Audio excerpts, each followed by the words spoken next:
fix it. Hello. Okay, someone should have told me this was going to happen. I would have got my hair cut and colored before the world got crazy. Yeah. Oh my God, no! But is this okay? You can't see the mess behind me, can you? Yeah, no, that's good. So, how is everybody hanging in there?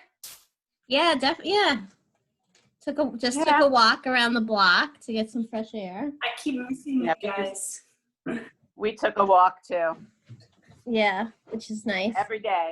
Yeah, every. 1 sec. I'm just gonna get someone to open this window. As long as 1 sec. Okay. Hi, Simon. Hey, Rich. Hi, Simon. Simon, come back. He's back, but he's Hi, I'm back. he's not on. No, he's. Yes. Yeah, sorry. Having some technical difficulty a little bit, so. I became the host when you left. Oh, good, thank you. I admitted people in. Oh, excellent, thank you. Thanks, Tamara. I'm All right, so we're just waiting for Nancy to around. come back and we can start.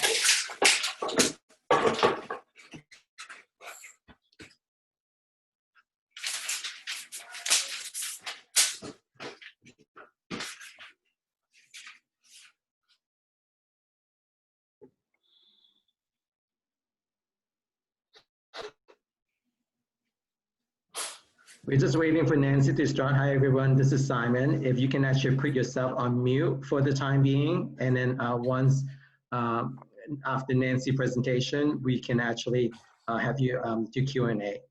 Okay, so just make sure you put yourself on mute when Nancy. So hi, everybody. How you doing? Thank you for coming on for this Zoom call. And I want you to introduce Nancy Kislin, and she is the psychotherapist.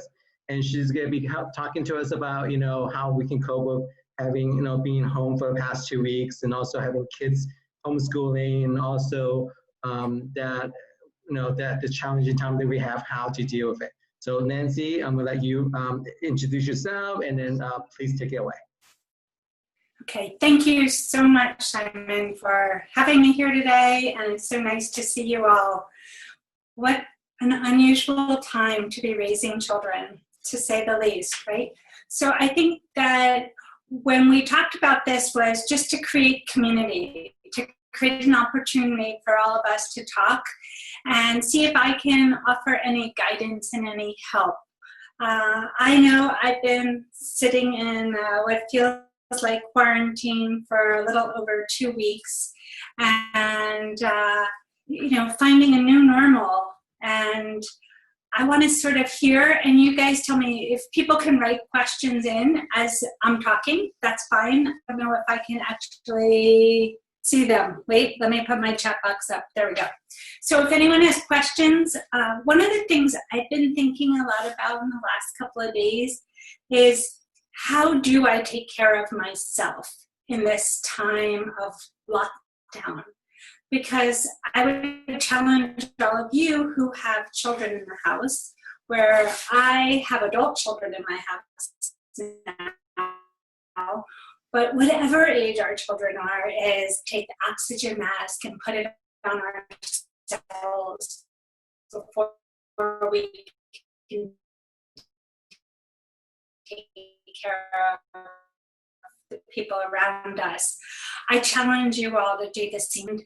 If you don't do it right now, and create some space for how are you taking care of yourself, your physical needs, the food you're nourishing yourself with, the music you may be filling your life with, taking long walks, filling yourself, creating some kind of space. And I would say this to you if we were talking a month ago, I would say the same thing. But now it's 100 times more important because of what we're going through, because there's this collective stress in the universe happening. And I imagine there's a lot of stress internally within yourself, as well as your external, your little world, as well as our world here in Melbourne, Short Hills, and wherever you are joining us from today.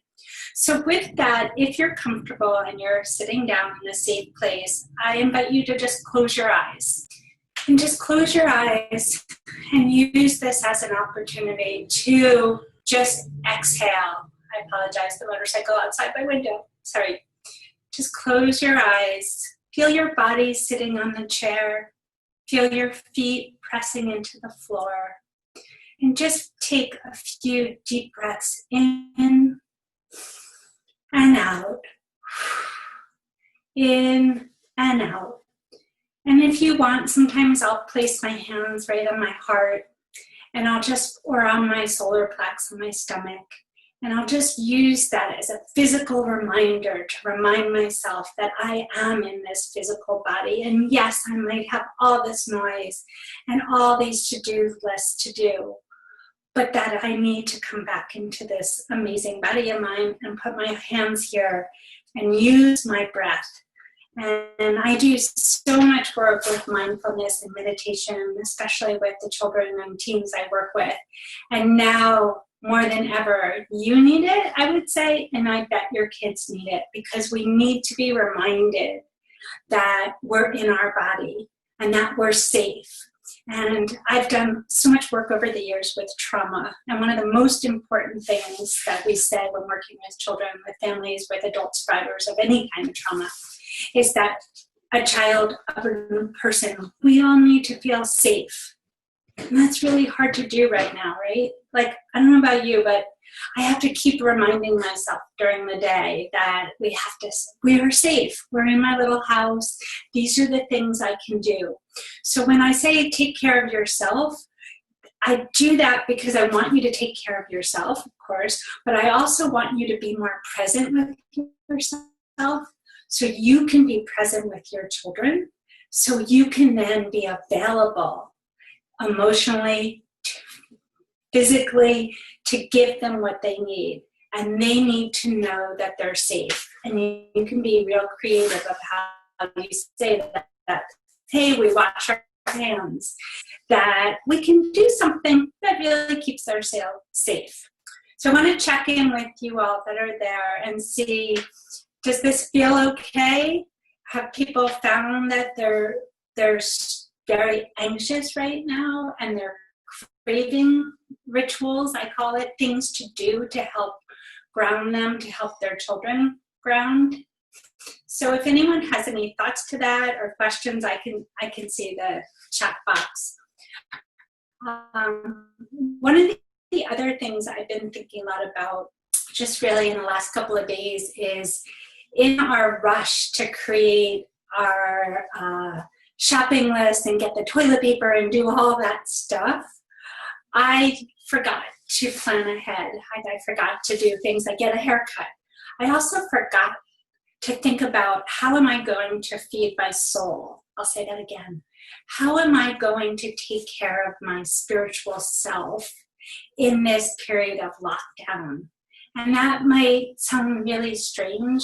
And I always say to families, I don't care what religion you have. I don't care if you believe in something, but it could be just you believe in the seasons, you believe in the universe, you believe in trees, whatever you believe in. It's so important now more than ever to give children that foundation.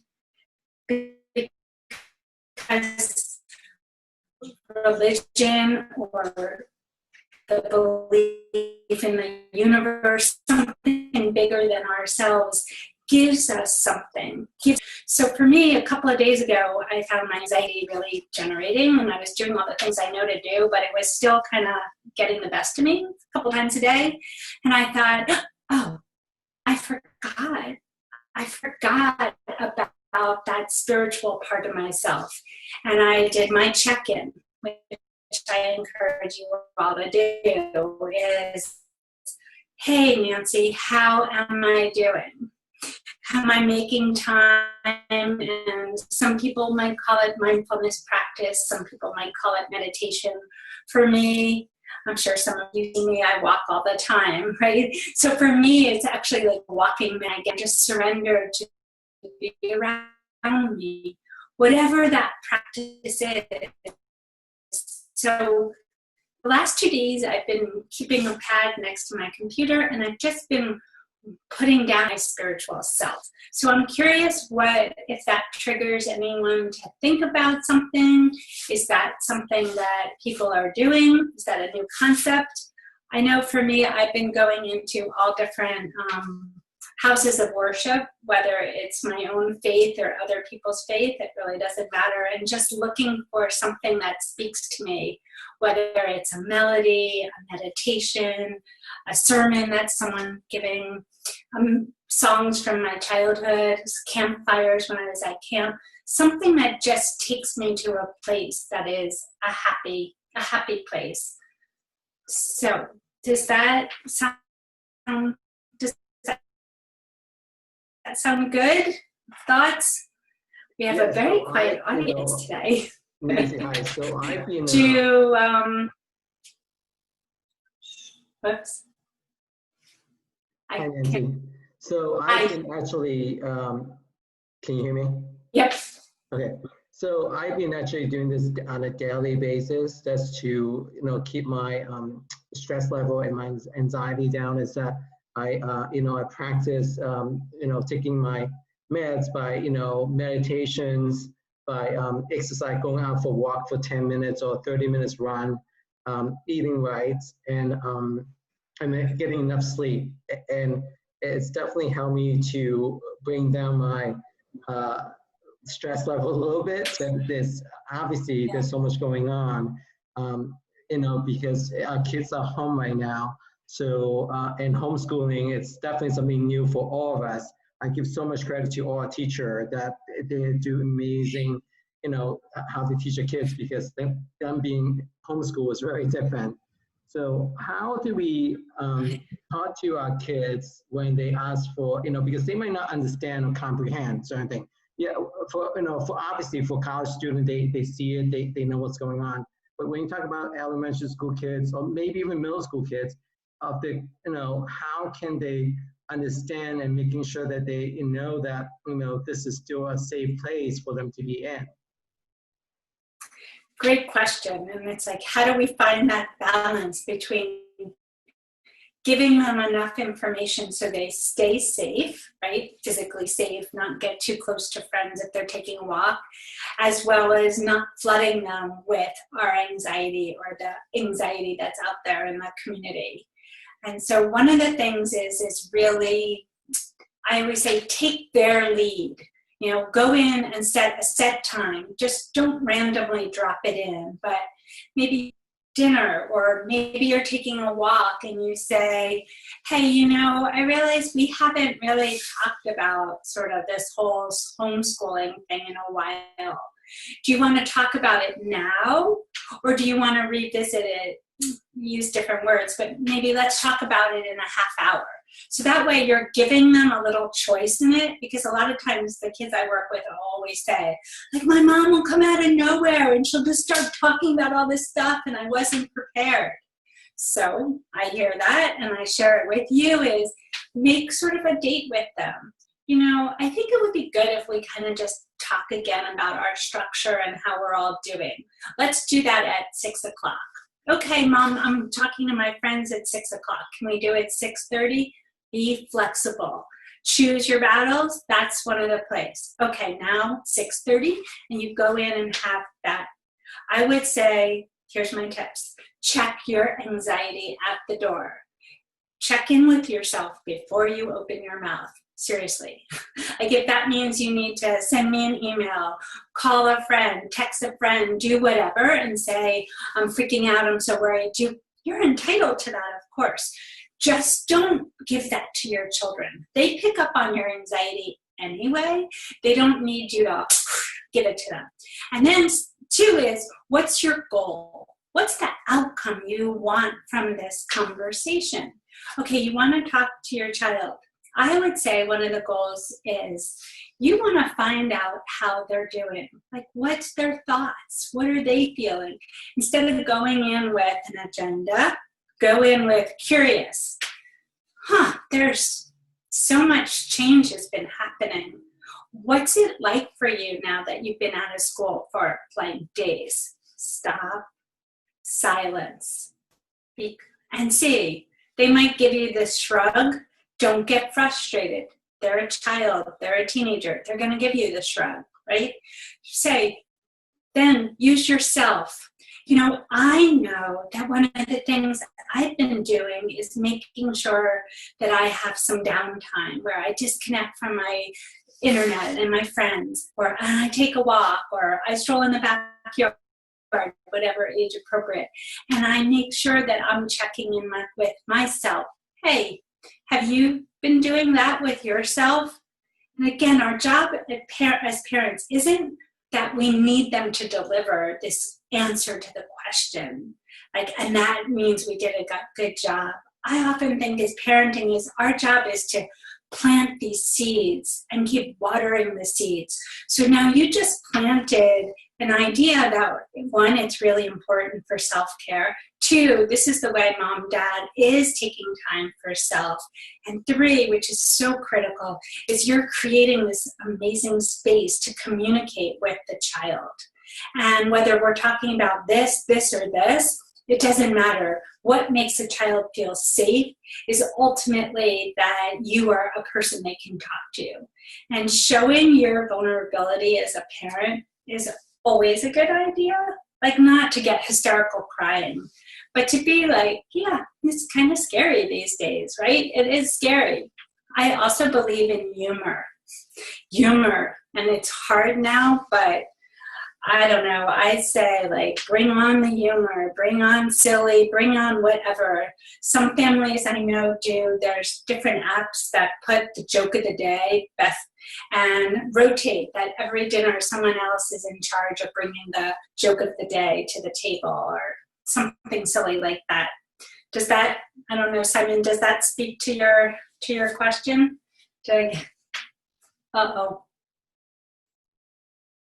Yeah, it definitely does. So then before you look at John's question, the next thing is that, you know, what do you talk to, let's say, people who's in here who has high school, like actually seniors, or actually maybe college kids who's about to graduate, and they're losing this, kind of like a life of, like a really great time that they're not gonna have. It's almost like taking away from them.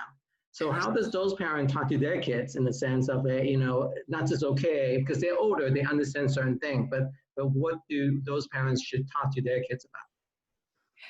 Great question. And I think this is one of the things that I know I've been hearing from so many parents and the kids I work with is, there's so much loss.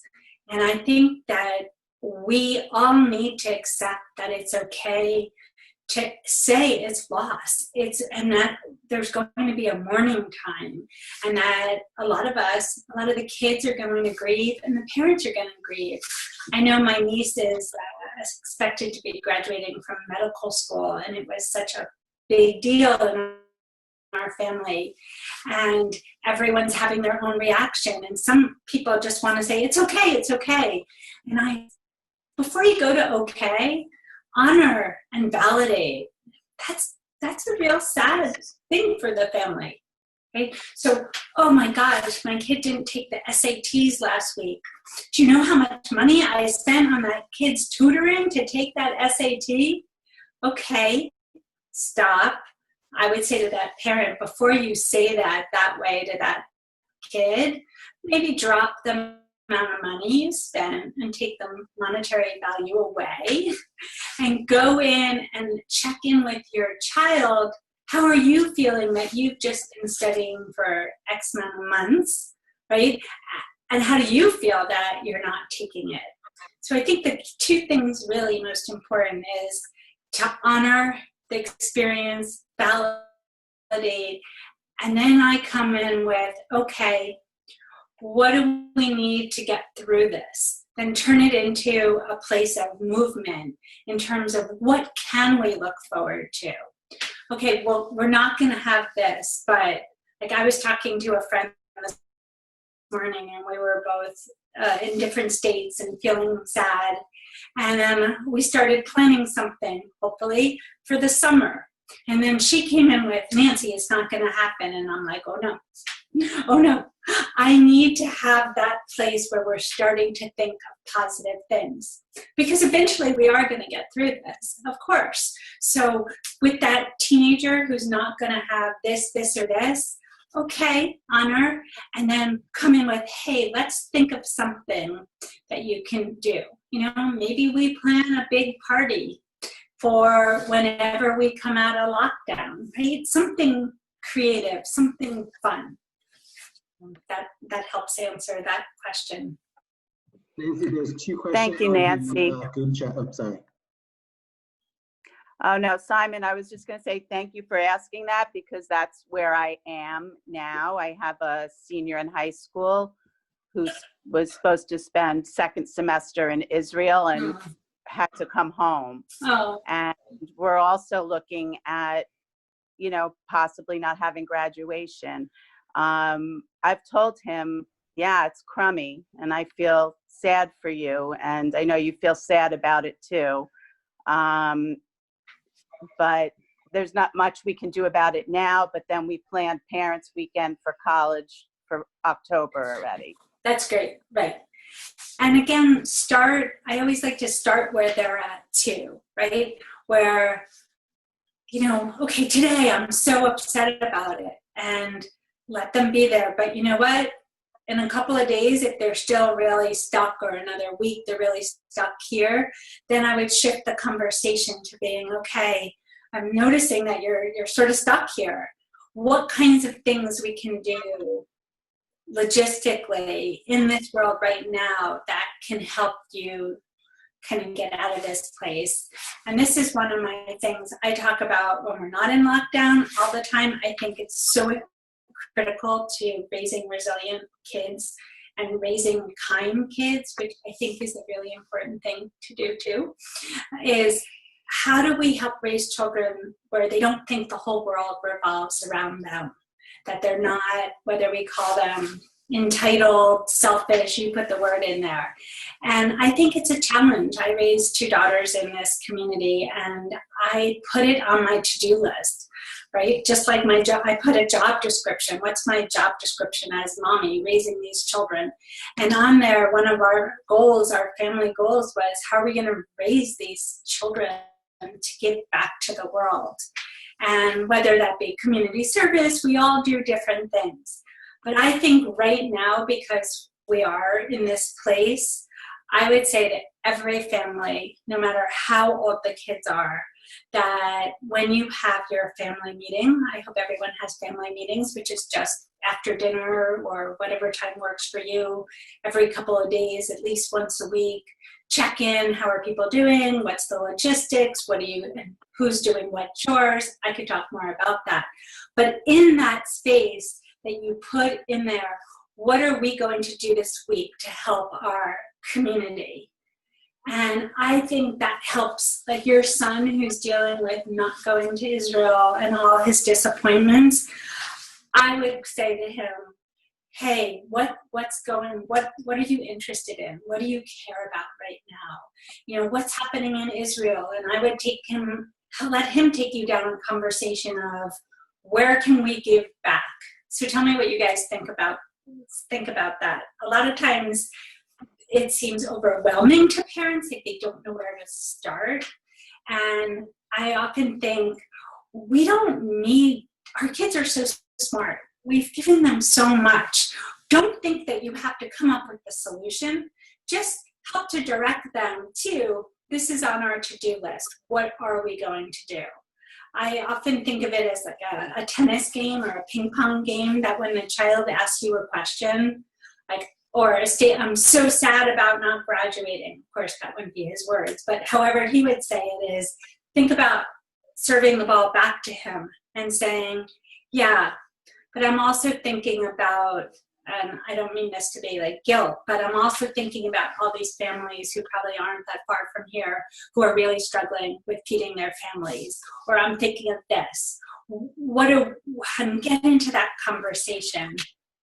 If anyone needs help, I'm always here to help. I'm a social worker. It's in my blood. I can help you come up with community service projects up the gazoo. Right now, I'm trying to get my adult daughter who's living in the house to start sewing.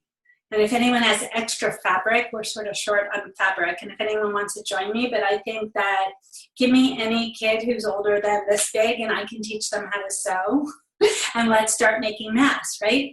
That's not saving the big broad world, but it's certainly getting them off their phone and showing that you're part of a community, that you have a responsibility. Because when we think externally and come from internal sense of self, and we give externally, that helps us from being depressed, from being anxious, from sort of spinning in not the most positive places. Hope that didn't sound too preachy. Thank you. Nancy, there's a couple of great questions that's on the chat box. I don't know if you can read it. You covered some of them. So here's the question I'm looking at is, my daughter's so focused on her health and psyche. It's really hard for her to move beyond that. And she's 18 and I can't force her. So that's a great question. I think whether the child's 18 or young enough to understand what's going on, I am hearing from a lot of families that their children are really scared, that they're really scared about their physical health. And that's a hard one too. But I think that you then, first thing, monitor how much they're seeing and hearing from the news and on the radio. But also, especially in this case, an 18-year-old, I would engage her in what is she listening to? I mean, what is she seeing on her social media? What sites are she watching? Where are the conversations with that? And right now, to me, where I come back to and ground, which is what, when these kids are so anxious, we need to help ground them back. This thing is, if we do what we're supposed to do, and I keep looking out my window, sorry, and we stay in our lockdowns and take walks, but not with other people outside our family, we can really be protected. It's a very fascinating time, right? It's different than, I was just talking with someone who was much older than I am, who survived World War II. And in World War II, someone sitting in France or England, they couldn't have that sense of safety that we can. We can say, hey, I just walked into the sanctuary of my home, and child X, this is what we're doing, and this is safe. So one is also I go back to get curious and give that child space to tell you what she or he is so worried about. Because sometimes just having the experience of saying it out loud is so incredibly helpful. So, I don't know, Mom, I'm so worried. Oh, I hear you. I get it too. I'm just wondering, what are you worried about? I'm worried that I'm going to die, right? Many of us can go all the way to the scariest story. Wait, come back. Okay, I hear you. But come back to, have you been in direct contact with anyone? No, I don't think so.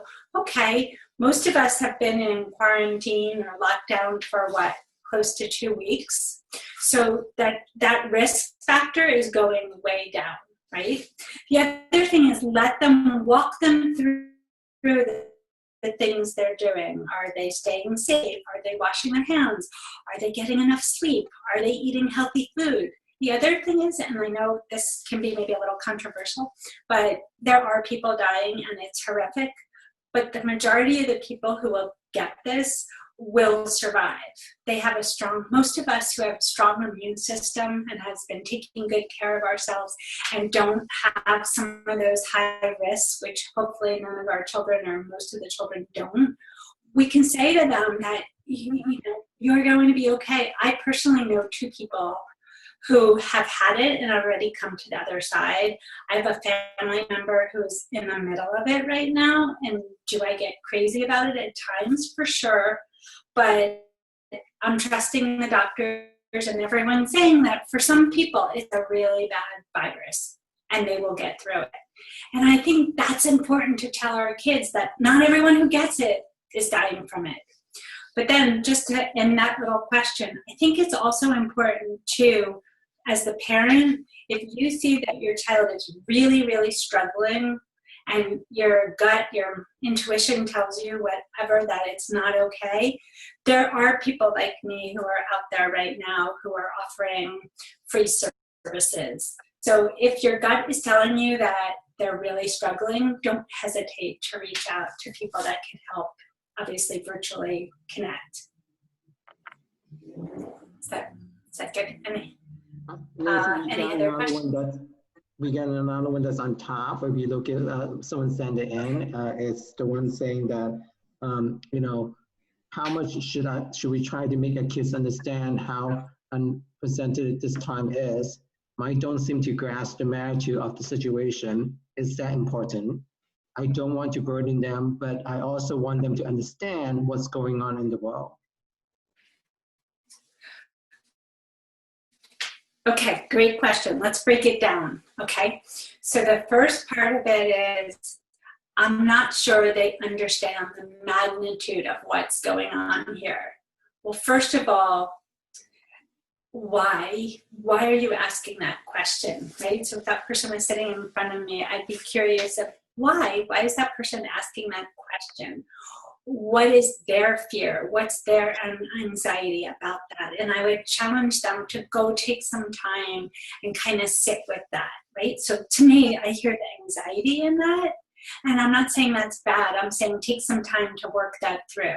And then let's say, I'm going to just make up some scenarios here. Let's say this person who asked the question has a middle schooler, and they think that their middle schooler is going outside, and maybe one of the kids I'm seeing who's riding with 20 other kids around the neighborhood, and they're not necessarily practicing social distancing.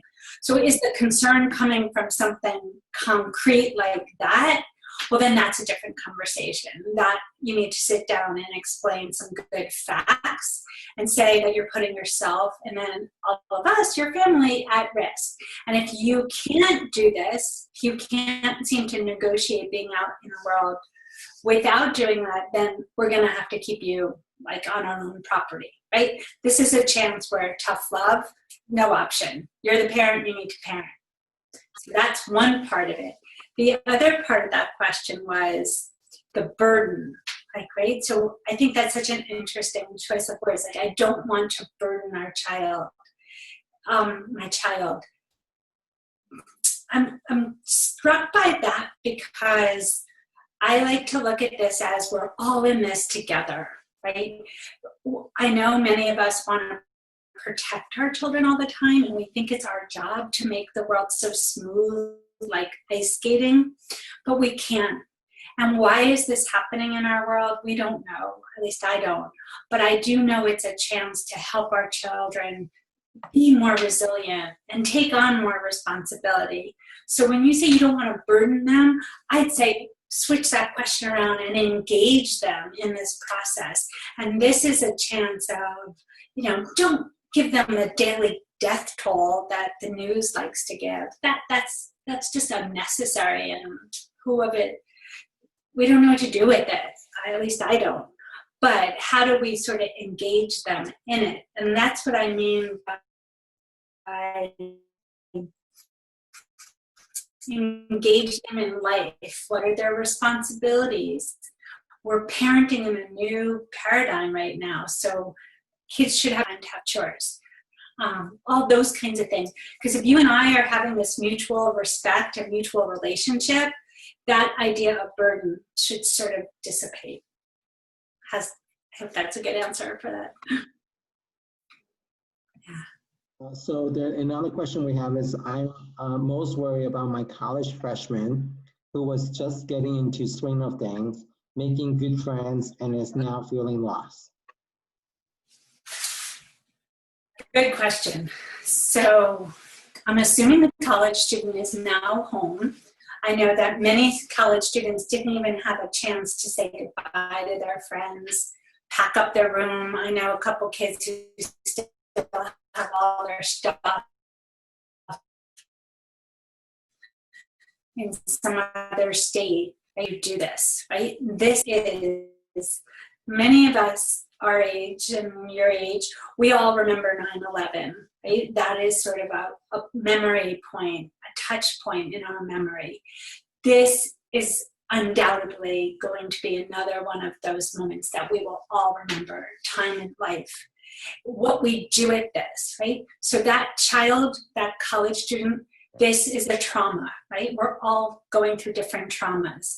But I've done so much work on trauma, and what I believe helps not people get stuck in the trauma and really have such a negative effect of it is creating positives for it. Meaning, whether it's the community service we talked about, whether it's the mindfulness, the meditation practices, it's finding people to talk to, whether it's a parent, a sibling. I know so many families who are creating Zoom calls with cousins and grandparents and all these kinds of things. So that college student, I would say, let's make sure they're not locked away in their bedroom or in the basement and spending most of their time gaming or solitary and just talking or searching through social media, because that's not good. And this is where parenting is, you know what, once a day, everyone in this house has to get out of the house. It's a non-negotiables. And so that college student, as well as all the kids we're talking about, needs certain structure and needs some non-negotiable. But like what we talked about before, certainly creating space for acknowledging what just happened to them and giving them space to grieve and talk about it. And that this isn't going to last forever. And you know what? Next year, please God, at this time, we'll all be back to where we're supposed to be. And then we have great questions coming up, so please do keep them coming. How do we handle being in isolation for 2 weeks and now people think it's safe? Hard to watch other kids, as you just talked about, seeing the groups of people not isolating as much. How do we handle, okay, I'm just going to repeat back. How do we handle being in isolation for 2 weeks and now people think it's okay? I know this is making me crazy too, because do we really know they've been in complete isolation? Because has someone been out going to the grocery store, King's, Target? I don't know about you guys seeing, but it's amazing to me. Sorry if I insult anyone. Why are so many people still going to grocery stores and Target and Costco? Please stop going, because the more you go, then that 2-week isolation isn't really a 2-week isolation. So how do you explain to kids? I would say whether we're talking about isolation and why we need to do this as a family, or we're talking about kids getting high or driving drunk, it's that same parenting conversation of, I can't control the external world out there. I can't control what other families do, but my job is to keep you safe. My job is to love you the best I can love you. And this is what our family decided we need to do to keep ourselves safe. Another non-negotiable. And maybe you can be creative in there and get their buy-in. I passed a house that had several cars at it, and I know it's a house that kids gather at. And I was so tempted to knock on the door and be like, oh my God, how many teenagers are in here? But I thought better of it. What do you think?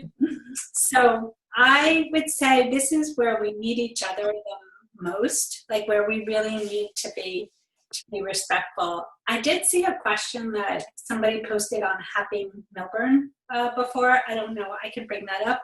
I thought it was so interesting where someone made a comment about how people are taking this social distancing so far, where they're like, kids are walking by and they're not even acknowledging that you walked by on the other side of the street. And now we're making these kids either so anxious or really rude. And I would just say, oh my goodness, we just have to come from the heart and be really kind to each other, because none of us know what to do in this situation. This is a whole new world, right? It's a new frontier, and we don't have a blueprint. For me, when kids walk by and we're all like, good, I just do this. I just smile, and hopefully that just sends out a good little feeling. Yeah. Someone have another question? No. It just popped around.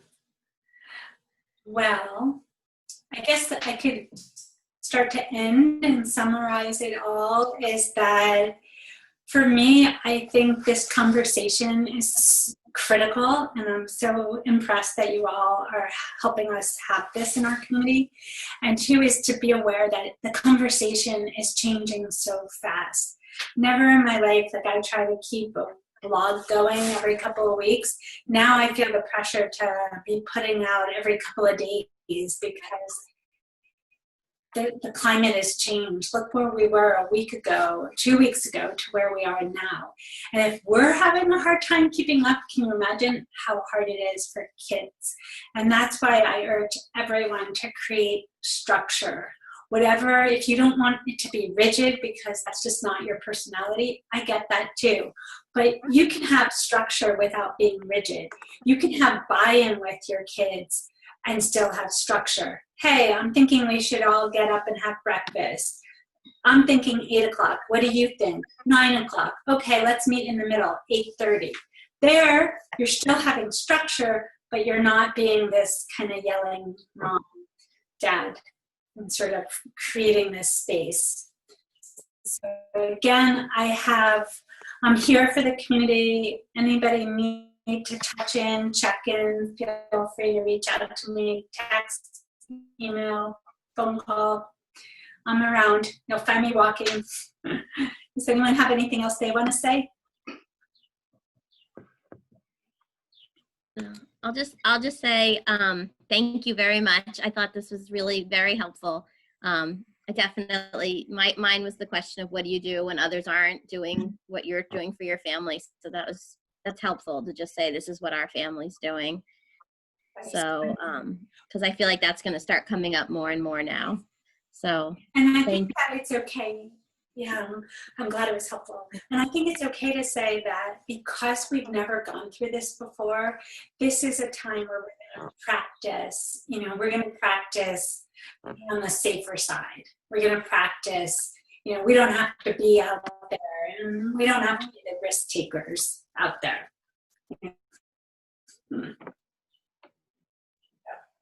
Nancy, people are asking how they can follow you. Do you have a website? Do you have an email address or phone number they can reach out to you?